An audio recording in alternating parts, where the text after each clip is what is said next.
The power of faith. Geronda.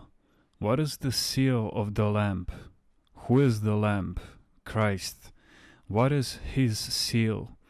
When a Christian is baptized, the priest seals him with a sign of the cross on his forehead, using the holy myron, saying, "The seal of the gift of the Holy Spirit."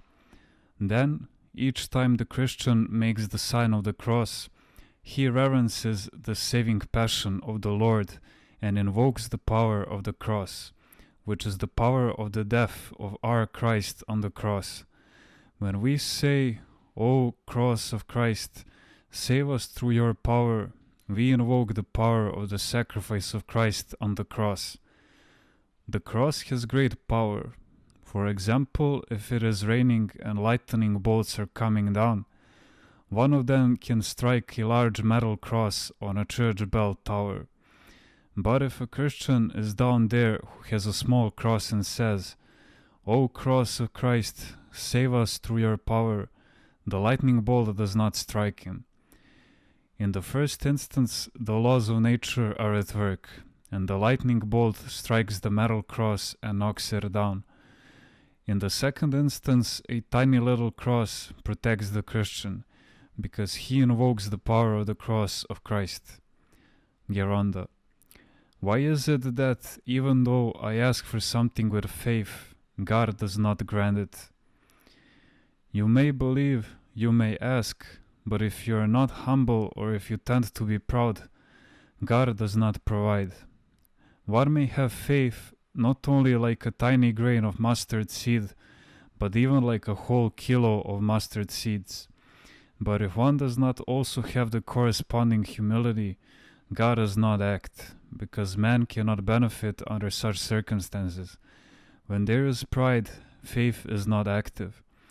When someone goes through life with faith, without doubt, and asks for God's help, he will experience gradually in the beginning small events, and later greater ones, and will become more faithful. Living the divine mysteries up close, he becomes a theologian, because he doesn't comprehend them with his mind, but actually lives them. His faith keeps growing, because he moves in another sphere, with divine events. But in order to live the mysteries of God, one must be divested of the old self, and in a sense return to the condition before the fall. One must have innocence and simplicity so that his faith may be unshakable and absolutely certain that there is nothing God cannot do. Then, when he hears about a person who does not believe or who has doubts about certain things concerning God's help, do you know how much he suffers? Geronda. When someone believes, can he alter the outcome of some situation through prayer? If he has great faith, he can change many things, even if he has built his house on the course of a mountain torrent and the torrent brings down much water. If he believes with certainty and prays to God fervently, the torrent will change direction.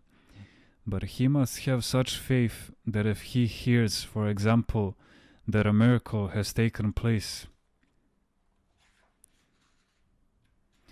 and the sea has emptied, and people are ploughing it with tractors and hauling the fish with trucks, he will believe it. He will not want to go and see for himself. Even if he lives only 100 meters from the sea and can see it from where he is, still he won't go to check whether it is true or not, simply because he does not doubt. He knows that all things are possible for God, that the divine power is not limited, and for this reason he is not curious. That is how much faith he has. Only one who truly believes can truly live and be a true man of God.